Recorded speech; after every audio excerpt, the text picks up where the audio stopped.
Hello dear friends, welcome to our channel exam zone academy.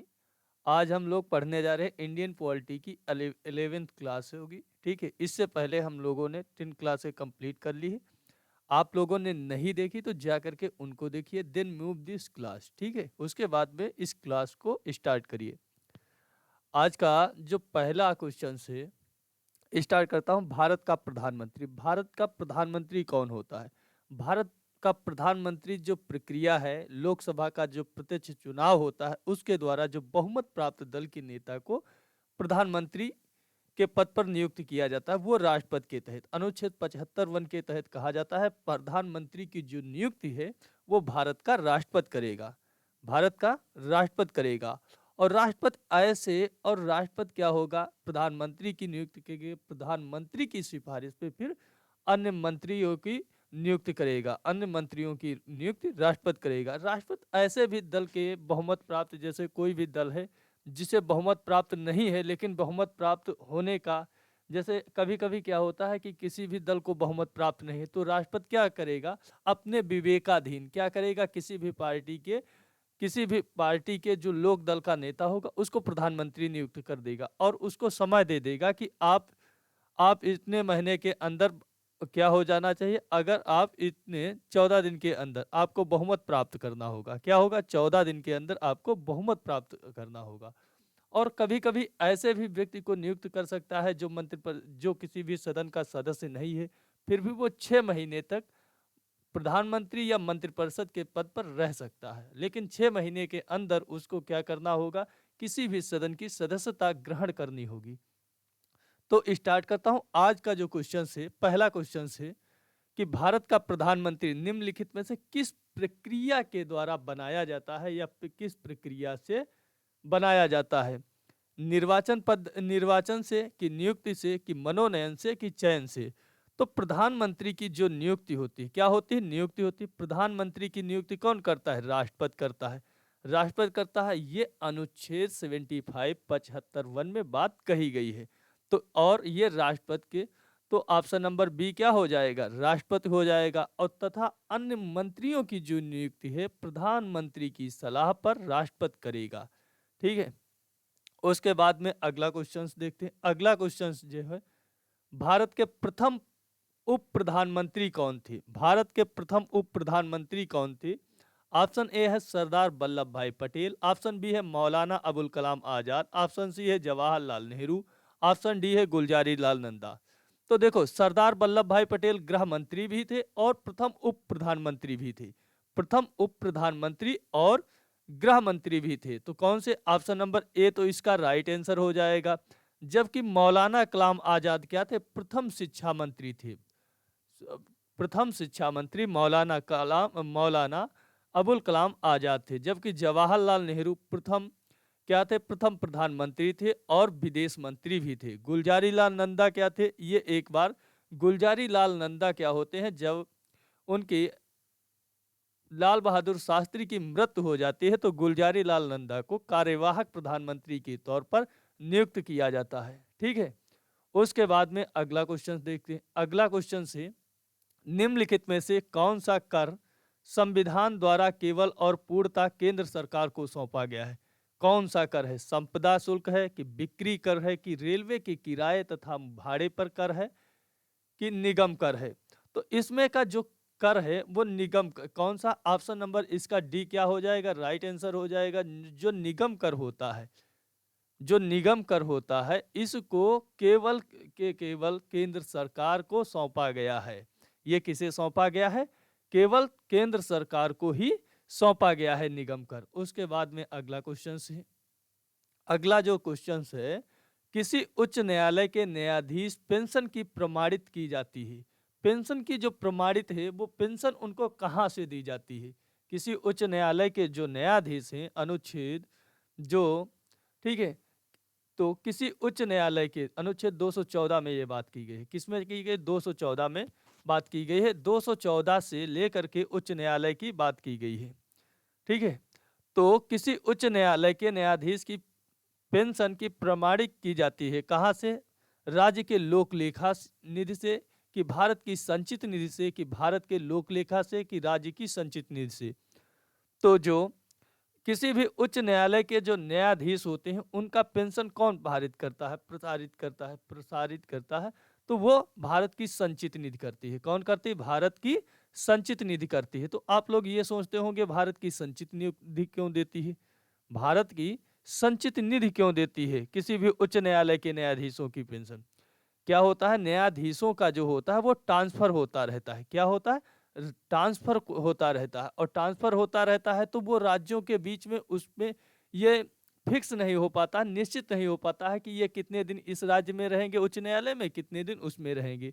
तो इसके लिए भारत की संचित निधि से इनको पेंशन दी जाती है। जबकि इनका वेतन जो है, वेतन तो इनको जितने समय जिस राज्य में कार्य करेंगे उतने समय उस राज्य में इनको वेतन दिया जाएगा। जब वो रिटायर हो जाएंगे तो वो भारत की संचित निधि से इनको पेंशन दी जाती है।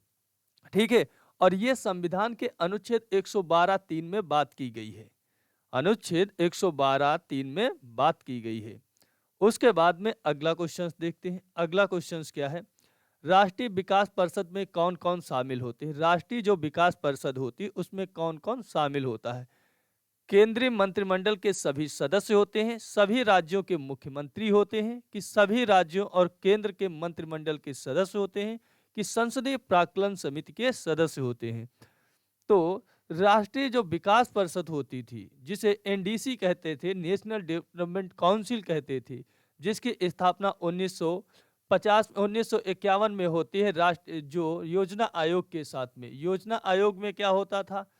योजना आयोग तो 5 साल के लिए ये भी प्लानिंग, लेकिन नेशनल डेवलपमेंट काउंसिल में सभी राज्यों के मुख्यमंत्री भाग लेते थे। सभी राज्यों के मुख्यमंत्री भाग लेते थे। जैसे नीति आयोग है, इसमें क्या होता है, सभी राज्यों के भी मुख्यमंत्री भाग लेते हैं। तो इसका गठन जो हुआ था 1952 में हुआ था। राष्ट्रीय विकास परिषद का जो गठन हुआ था 1952 में हुआ था, और इसका अध्यक्ष जो होता है वो प्रधानमंत्री होता है। और इसके जो सदस्य होते थे, योजना आयोग के जो सदस्य होते थे वही इसके भी सदस्य होते थे। लेकिन इसमें क्या होता था, सभी राज्यों के मुख्यमंत्री इसमें शामिल होते थे, वो इसके सदस्य होते थे। उसके बाद में अगला क्वेश्चन से, राष्ट्रीय एकता परिषद का अध्यक्ष कौन है? राष्ट्रीय एकता परिषद जो होता है एनआईसी, एनआईसी का अध्यक्ष कौन होता है? तो एनआईसी का जो जो अध्यक्ष कौन होता है? प्रधानमंत्री होता है, कि वित्त मंत्री होता है, कि गृह मंत्री होता है, कि भारत के राष्ट्रपति होते हैं? तो राष्ट्रीय एकता परिषद का जो अध्यक्ष होता है वो प्रधानमंत्री होता है। कौन होता है? प्रधानमंत्री होता है। ठीक है, और राष्ट्रीय एकता परिषद का जो गठन हुआ था अक्टूबर 1961 में किया गया था। कब किया गया था? 1961 में किया गया था। ठीक है, उसके बाद, और उस समय क्या था, जातिगत जो सांप्रदायिक समस्याएं थी उनसे निपटने के लिए इसका गठन किया गया था, और इसकी पहली बैठक जो होती है जून 1962 में हुई थी। उसके बाद में अगला क्वेश्चन से औपनिवेशिक भारत में एक संघीय अदालत की स्थापना किस अधिनियम के अंतर्गत की गई थी? एक संघीय जो संघीय अदालत की जो स्थापना किस अधिनियम के अंतर्गत की गई थी? 1919 के अधिनियम के तहत, कि 1935 के अधिनियम के तहत, कि 1892 के, कि 1909 के? तो भारत में जो संघीय अदालत बनाई गई थी वो अधिनियम 1935 के, भारत शासन अधिनियम 1935 के तहत क्या एक संघीय अदालत की स्थापना की गई थी? संघीय अदालत की स्थापना की गई थी, और इसे संघीय न्यायालय, और इसकी स्थापना नई दिल्ली में की गई थी। कब की गई थी? नई दिल्ली में की गई थी। लेकिन वर्ष 1950 में क्या किया गया, इसी की तर्ज पे क्या हुआ, उच्चतम न्यायालय की स्थापना कर दी गई, और जितने भी संघीय न्यायालय होते थे, न्यायालय का कार्यरत, वो उच्चतम न्यायालय इसका कार्य करती है, और इसकी स्थापना कहाँ हुई थी? नई दिल्ली में हुई थी। ठीक है, उसके बाद में अगला क्वेश्चन से, भारत के प्रथम मुख्य न्यायाधीश कौन थे? भारत की प्रथम मुख्य न्यायाधीश कौन थे? मुकुल रोहतगी थे, कि हीरालाल जे कानिया थे, कि शरद अरविंद बोबडे थे, कि लीला सेठ थी? तो भारत के जो मुख्य न्यायाधीश उस समय प्रथम मुख्य न्यायाधीश थे वो हीरालाल जे कानिया थे। कौन थे? हीरालाल जे कानिया थे। जबकि इस समय वर्तमान जो मुख्य न्यायाधीश हैं वो कौन है? शरद अरविंद बोबडे हैं। कौन है? शरद अरविंद बोबडे हैं। उसके बाद में अगला क्वेश्चन से भारतीय उच्च न्यायालय के न्यायाधीशों की नियुक्ति कौन करता है? भारतीय न्यायालय उच्चतम न्यायालय के न्यायाधीशों की नियुक्ति कौन करता है? तो इनकी नियुक्ति राष्ट्रपति करता है, प्रधानमंत्री करता है, कि मंत्रिपरिषद करती है, कि मुख्य न्यायाधीश करता है? तो भारतीय उच्चतम न्यायालय के न्यायाधीशों की जो नियुक्ति है वो राष्ट्रपति करता है, वो राष्ट्रपति करता है। ऑप्शन नंबर 1 क्या हो जाएगा? इसका राइट आंसर हो जाएगा। और अनुच्छेद 124 के 2 में कहा गया है उच्चतम न्यायालय के न्यायाधीशों की नियुक्ति जो है वो राष्ट्रपति करेगा। ठीक है, राष्ट्रपति करेगा। और इनको जो वर्तमान में जो न्यायाधीश होते हैं, जो उच्चतम न्यायालय का मुख्य न्यायाधीश होता है, उसका वेतन कितना होता है? 2,80,000 होता है। जबकि अदर उच्चतम न्यायालय के सुप्रीम कोर्ट के जो न्यायाधीश होते हैं उनका वेतन होता है 2,50,000 होता है। क्या होता है? 2,50,000 इनका वेतन होता है। और इनको जो इनके वेतन की बात की गई है वो बात की गई है अनुसूची जो 2 है उसमें क्या की गई है? इनके बात की गई है, इनके वेतन की बात की गई है। ठीक है, उसके बाद में अगला क्वेश्चन से उच्चतम न्यायालय की प्रथम महिला न्यायाधीश कौन थी? उच्चतम न्यायालय की प्रथम महिला जो न्यायाधीश थी वो कौन थी? सुजाता मनोहर थी, सुश्री रूमा पाल थी, कि फातिमा बीबी थी, कि उपर्युक्त में से कोई नहीं थी?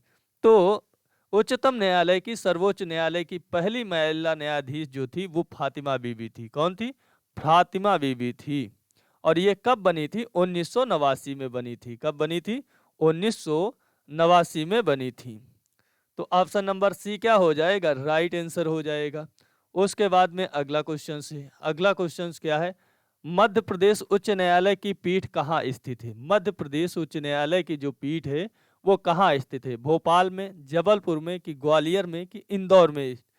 तो मध्य प्रदेश उच्च न्यायालय की जो पीठ है वो आपकी जबलपुर में है। कहाँ है? जबलपुर में। तो ऑप्शन नंबर बी क्या हो जाएगा? इसका राइट आंसर हो जाएगा। उसके बाद में अगला क्वेश्चन है,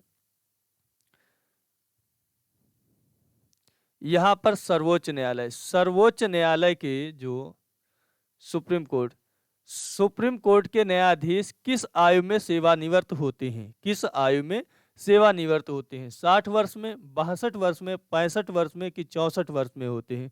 तो 6 वर्ष या 65 वर्ष, जो भी पहले हो। तो सुप्रीम कोर्ट के जो न्यायाधीश होते हैं वो 65 वर्ष की आयु में सेवानिवृत्त होते हैं। कब होते हैं? 65 वर्ष की आयु में सेवानिवृत्त होते हैं। तो ऑप्शन नंबर डी क्या हो जाएगा? इसका राइट आंसर हो जाएगा। जबकि उच्च न्यायालय के हाई कोर्ट के जो न्यायाधीश होते हैं वो 62 वर्ष की आयु में सेवानिवृत्त होते हैं।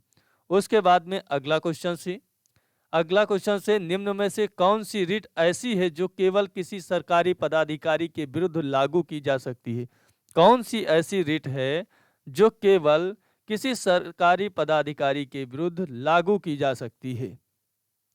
तो बंदी प्रत्यक्षीकरण है, कि प्रतिमादेश है, परमादेश है, कि निषेध है, कि प्रतिषेध है? तो जो आपकी परमादेश है वो किसी भी सरकारी पदाधिकारी के विरुद्ध क्या लागू की जा सकती है? लागू की जा सकती है। इसमें कहा गया है कि परमादेश जो है वो सरकारी कर्मचारियों के खिलाफ में लागू की जाती है। उसके बाद में अगला जो क्वेश्चन से भारतीय संविधान का अंतिम व्याख्याता कौन होता है? केंद्रीय मंत्रिमंडल होता है, कि राष्ट्रपति होता है, कि उच्च न्यायालय होता है, कि सर्वोच्च न्यायालय होता है?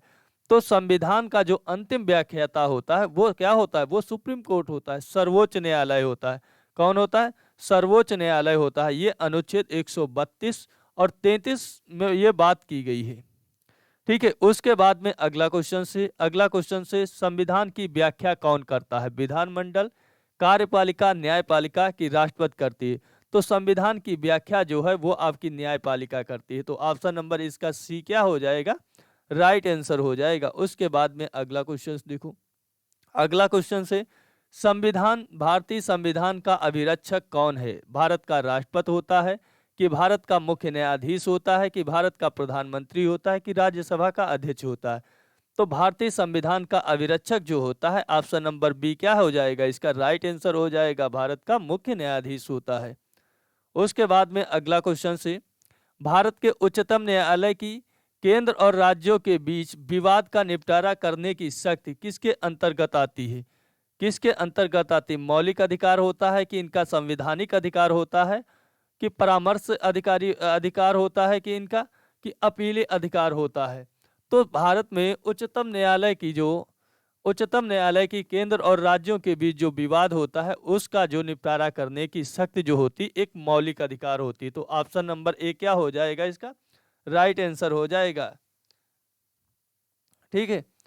और ये अनुच्छेद 132 में बात की गई, 131 में केंद्र और राज्यों के बीच में जो विवाद होता है ये सुप्रीम कोर्ट के मौलिक अधिकार के अंतर्गत आता है। उसके बाद में अगला क्वेश्चन है, सर्वोच्च न्यायालय के न्यायाधीशों की वेतन और भत्ते किससे प्रभावित किए जाते हैं? किससे प्रभावित किए जाते हैं? भारतीय रिजर्व बैंक से, भारत की आकस्मिकता निधि से, कि भारत की संचित निधि से, कि वित्त आयोग से? तो कहां से दिए जाते हैं? तो ये भारत की संचित निधि से दिए जाते हैं।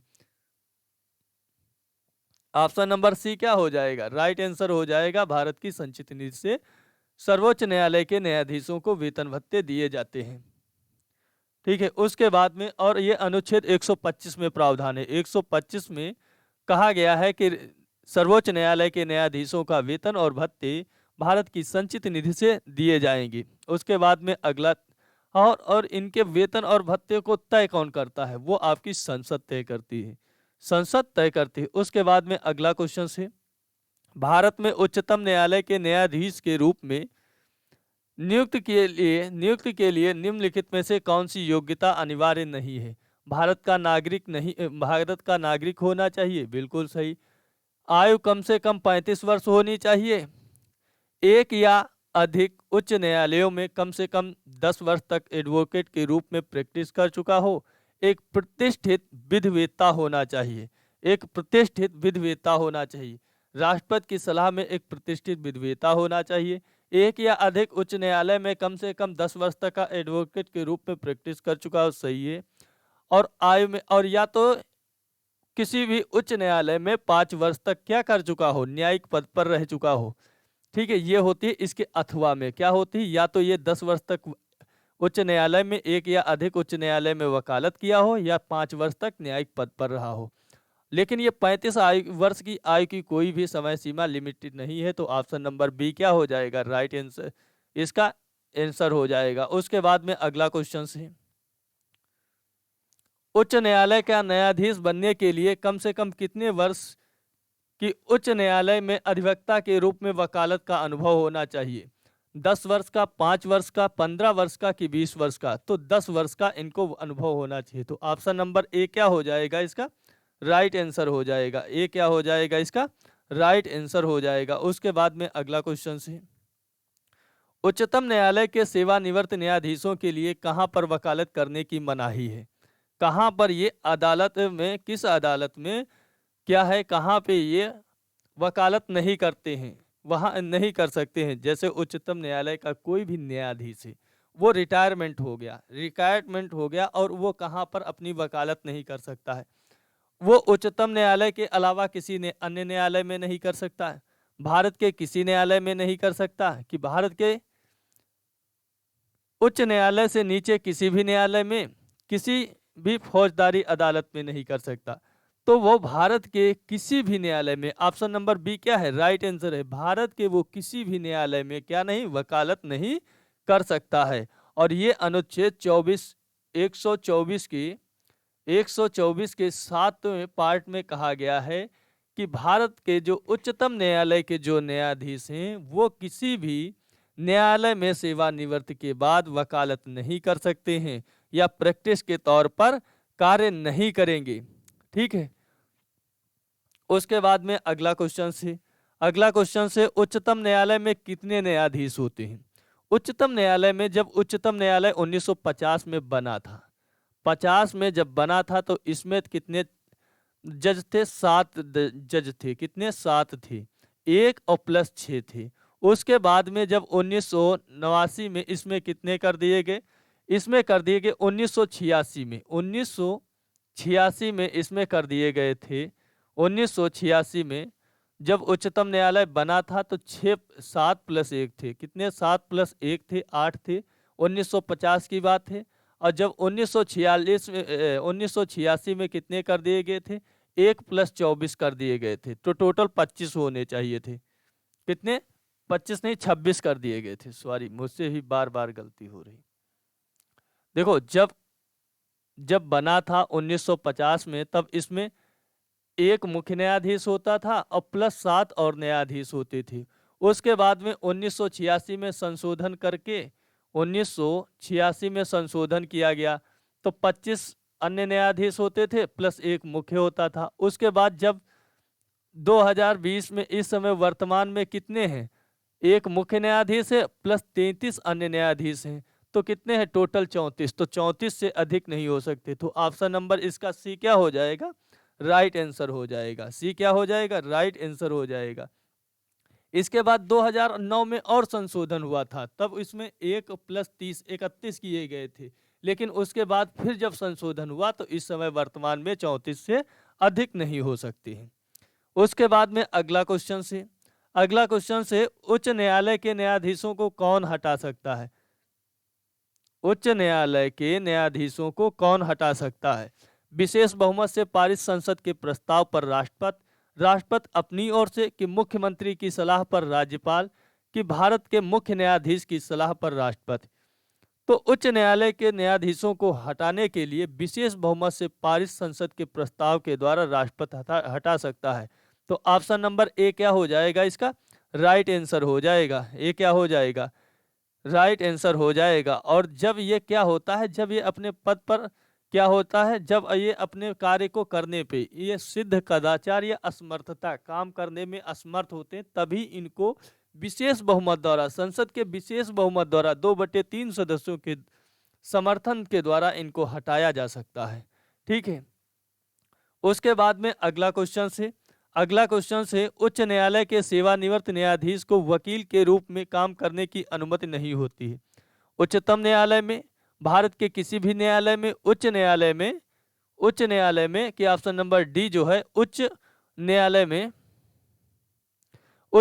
में जिससे वह सेवानिवृत्त हुआ है, तो कहाँ पर ये वकालत के रूप में काम नहीं कर सकते हैं? तो भारत का जो उच्च न्यायालय के जो न्यायाधीश होते हैं, वो उच्च न्यायालय में जिससे वो सेवानिवृत्त हुए हैं उसमें ये वकालत नहीं कर सकते हैं। उसमें क्या? ये वकालत नहीं कर सकते हैं। उच्च न्यायालयों में, अदर उच्च न्यायालयों में कर सकते हैं, भारत के किसी भी न्यायालय में कर सकते हैं, लेकिन जिसमें से ये सेवानिवृत्त हुए हैं उसमें ये वकालत नहीं कर सकते। उसके बाद में अगला क्वेश्चन से, राज्य के लिए एक निर्वाचन याचिका का निर्णय करने का अधिकार किसको होता है? संसद को होता है, उच्चतम न्यायालय को होता है, कि उच्च न्यायालय को होता है, कि चुनाव आयोग को होता है? कि चुनाव आयोग को होता है। किसको होता है? तो राज्य के लिए एक निर्वाचन याचिका का निर्णय करने का जो अधिकार होता है वो किसको होता है? वो किसको होता है? बताओ, वो किसको होता है? वो होता है उच्च न्यायालय को होता है।